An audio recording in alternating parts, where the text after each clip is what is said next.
Qatar में अमेरिकी सैन्य अड्डे पर ईरान के हमले के बाद अमेरिका के राष्ट्रपति डोनाल्ड ट्रंप ने सोशल मीडिया प्लेटफॉर्म पर एक के बाद एक 3 पोस्ट किए।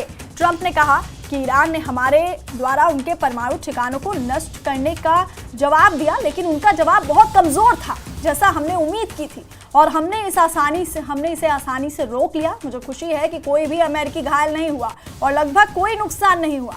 सबसे जरूरी बात, उन्होंने अपना सारा गुस्सा निकाल लिया और उम्मीद है कि अब कोई नफरत की कोई जगह नहीं होगी। शायद अब ईरान क्षेत्र में शांति और दोस्ती की ओर बढ़ सकता है और मैं इजराइल को भी ऐसा ही करने के लिए कहूँगा।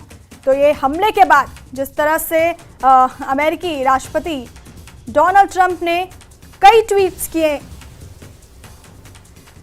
अपने सोशल मीडिया पर उन्होंने पोस्ट किया और उन्होंने कहा कि ये हमला कमज़ोर था जैसा कि हमने उम्मीद की थी और हमने इसे आसानी से रोक लिया। मुझे खुशी है कि कोई भी अमेरिकी इस दौरान घायल नहीं हुआ और लगभग कोई नुकसान नहीं हुआ और सबसे ज़रूरी बात, उन्होंने अपना सारा गुस्सा निकाल लिया। ईरान ने अपना सारा गुस्सा निकाल लिया और उम्मीद है कि अब कोई नफरत नहीं होगी इनके अंदर। शायद अब ईरान क्षेत्र में शांति और दोस्ती की ओर बढ़ सकता है और मैं इजराइल को भी ऐसा ही करने के लिए कहूँगा। तो social media platform truth social पर अमेरिकी राष्ट्रपति डोनाल्ड ट्रंप ने एक के बाद एक ये 3 पोस्ट किए।